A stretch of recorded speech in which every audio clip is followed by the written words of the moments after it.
ತಮಿಳುನಾಡು ವಿಷಯಕ್ಕೆ ಬರೋಣ. ವಿಜಯ್ಗೆ big shock.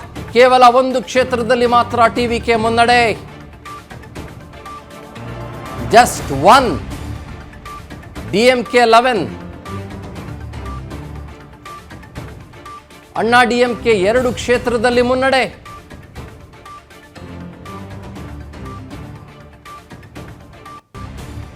Okay,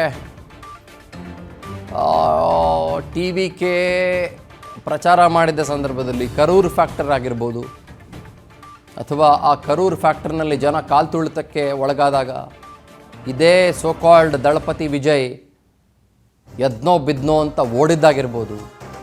ಆಮೇಲೆ SIR ಭಾಳ ತುಂಬ ಸೆನ್ಸಿಟಿವ್ ಆದಂಥ ಇಂಟೆನ್ಸಿವ್ ರಿವಿಷನ್ ಇದೆಯಲ್ಲ, ಆ SIR ತಮಿಳ್ನಾಡಿಗೂ ಕೂಡ ಅಷ್ಟೇ ನಿಯರ್ಲಿ 1 ಕೋಟಿ ಮತದಾರ ಪ್ರಭುಗಳ ಮೇಲೆ ಅದು ಪರಿಣಾಮ ಬೀರಿದೆ.